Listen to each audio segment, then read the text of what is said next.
भाई आप लोग भी नीचे बैठे ऊपर आ जाओ। चाहे सुनिए अनिल जी आ जाओ, यार प्रदीप आ जाओ, कुर्सी साइड में आ जाओ ना, आ जाओ यार, आ जाओ राणा साहब, गौड़ साहब नीचे आ जाओ, पीछे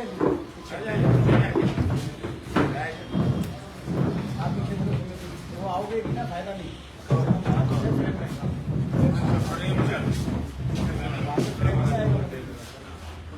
एक पंखा सेंटर में भी लगवाओ, हमारे पर भी दया करेंगे आप। हाँ जी तैयार, कौन सा धन्यवाद। आप सबने समय निकाला, यहाँ पहुँचे, एक महत्वपूर्ण प्रेस वार्ता और हमारे आदरणीय जयप्रकाश जी, हमारे आदरणीय भाई वरुण जी, आदरणीय भाई सतपाल भंडारी जी, हमारे विधायकगण भाई जस्सी जी, भाई विकास सारन जी और बहुत सारे साथी यहाँ उपस्थित हैं। आज अति महत्वपूर्ण विषय पर ये प्रेस कॉन्फ्रेंस के माध्यम से हरियाणा की जनता के बीच में अपनी बात आपके माध्यम से पहुंचा रहे हैं। बहुत बड़ा एक राजनीतिक षड्यंत्र जो पर्दे के पीछे चल रहा था हरियाणा में, वो घिनौना राजनीतिक षड्यंत्र का पर्दाफाश हो गया है। एक नुरा कुश्ती चल रही थी हरियाणा में इनेलो और बीजेपी की, एक गुप्त गठबंधन चल रहा था इनेलो और बीजेपी का, जो हम लगातार कह भी रहे थे, और लगातार अलग अलग पहलू इस गठबंधन के सामने जनता के आते रहे हैं समय समय पर। लेकिन जो कल बात आई, उसके बाद जो कल सिरसा के पूर्व विधायक गोपाल कांडा का बयान आया, उसके बाद सारी बात जनता के सामने आ गई है। उन्होंने साफ रूप से कल ये कहा, गोपाल कांडा जो पूर्व विधायक सिरसा के हैं और उनकी अपनी एक पार्टी है, वो बीजेपी के गठबंधन के सदस्य भी आज भी, उन्होंने कहा कि रानिया की सीट खट्टर साहब के आदेश अनुसार और उनकी मेहरबानी से उन्होंने, बीजेपी ने मिलकर अभय सिंह चौटाला के लड़के को रानिया की सीट इनेलो के उम्मीदवार को जिताने का काम किया। और ये आपको याद होगा, मैं तो पहले भी कई बार मैंने बात कही हुई है कि इनका आपस का गठबंधन था, गुप्त गठबंधन था। 3 सीटों का आपस की अंडरस्टैंडिंग थी कि 3 सीटों पर बीजेपी आईएनएलडी के उम्मीदवारों को समर्थन दे रही थी विधानसभा चुनाव में, एलनाबाद, रानिया और डबवाली, और बाकी सीटों पर इनेलो बीजेपी के उम्मीदवार के सुविधा अनुसार अपने उम्मीदवार उतार रहे थे, जो कांग्रेस की और विपक्ष की वोट में जो उम्मीदवार सेंध मारकर और बीजेपी के उम्मीदवारों की मदद करें, उस रूप से इनेलो बीजेपी की मदद कर रही थी बाकी पूरे प्रदेश में। एक बहुत बड़ा जनता के साथ धोखा, क्योंकि हरियाणा की जनता चाहती थी इस बार बीजेपी की सरकार को सत्ता से बाहर करके और कांग्रेस पार्टी की सरकार बने, सत्ता परिवर्तन हो। एक बहुत बड़ा हरियाणा की जनता के साथ धोखा, एक बहुत बड़ा 750 शहीद किसान परिवारों के साथ धोखा, एक बहुत बड़ा किसान मजदूर हरियाणा के नौजवान के साथ धोखा, क्योंकि बीजेपी को यह पता था कि इन इलाकों में, सिरसा की इन सीटों में किसान आंदोलन का बड़ा व्यापक प्रभाव था और बीजेपी को पता था कि वो जीत नहीं सकती खुद। इसीलिए बीजेपी ने यह रणनीति बनाई कि उसकी कठपुतली का इस्तेमाल किया जाए और इनेलो के उम्मीदवारों को 3 सीटों पे बीजेपी ने मदद करने का काम किया, जो सीटों का नाम एलनाबाद, रानिया, डबवाली मैं आपको पहले ही बता चुका हूं। ये हम पहले ही कह रहे थे, सिरसा के लोगों को पहले ही पता था, और इस गठबंधन में ये कांडा भी शामिल है। ये गठबंधन, ये षड्यंत्र, ये इस राजनीतिक हरियाणा की जनता, हरियाणा किसान और मजदूर के साथ हुए इस राजनीतिक षड्यंत्र में बहुत से षड्यंत्रकारी शामिल थे, जिसमें बीजेपी के साथ निभाने वाली उसकी बीजेपी की सबसे पक्की कठपुतली इनेलो, कांडा, जेजेपी। आपको याद होगा सिरसा में रैली करके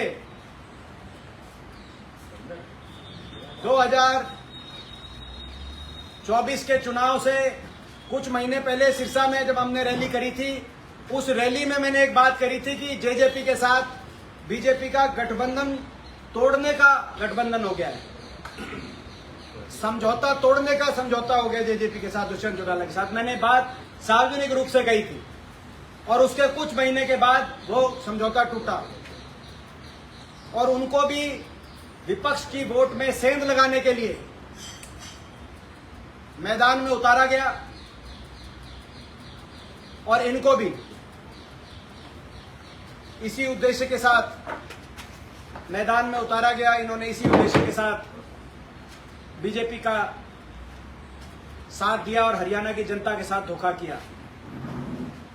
बहुत बड़े स्तर पे राजनीतिक षड्यंत्र हरियाणा के अंदर हो रहे थे। कुछ दिन पूर्व आपने ये भी देखा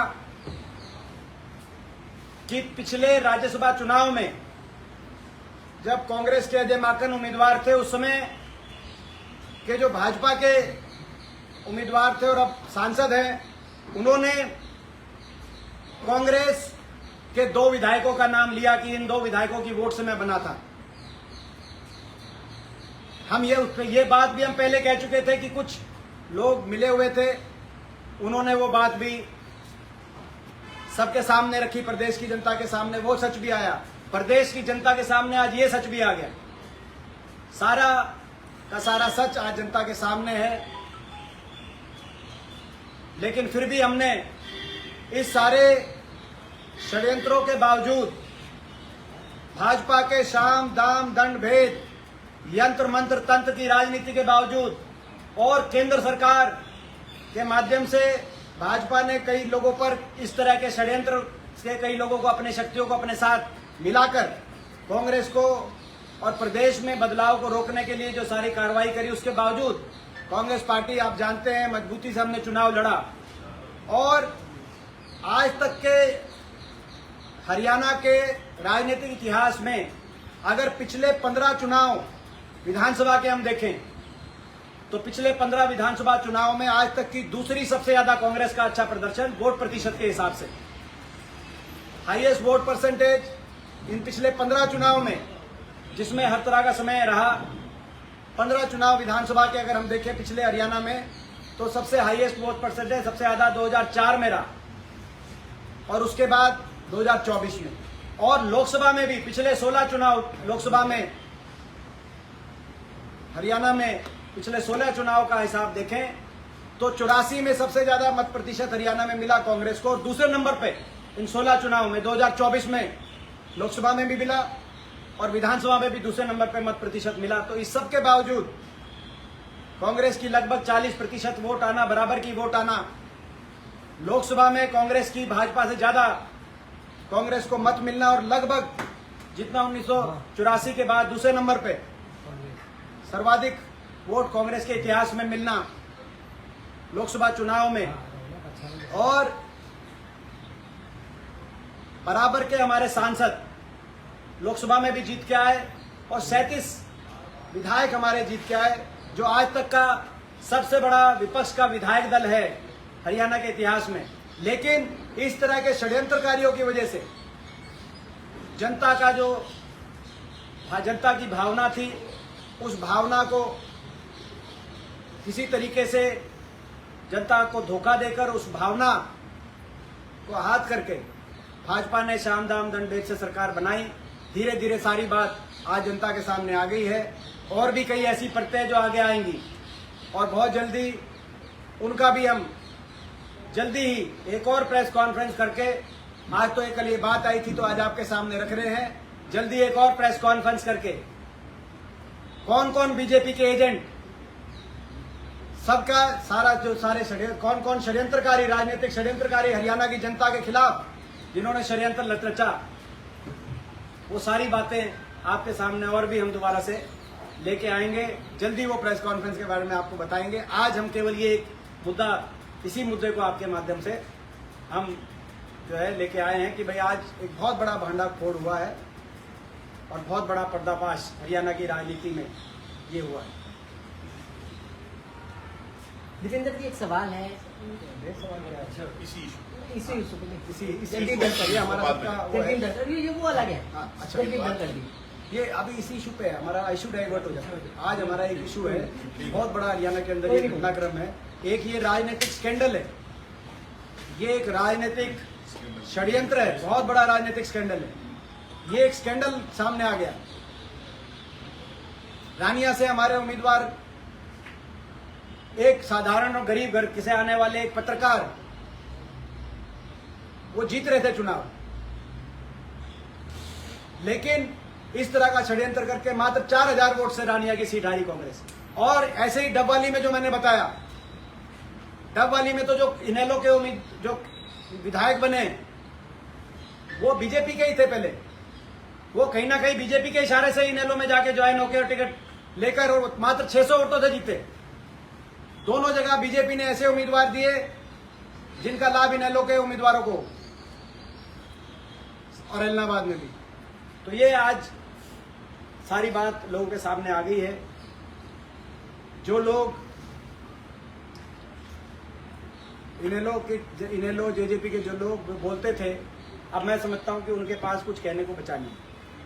सर, सिरसा से आप लोगों का ही एमपी है और उसके साथ साथ जिस तरीके से आप बीजेपी पर आरोप लगा रहे हैं, तो उनकी प्लानिंग क्या और ज़्यादा बेहतर थी आपके मुकाबले की? इस तरीके से जो है वो आप प्लानिंग के साथ चुनाव लड़ते नजर आए? देखिए,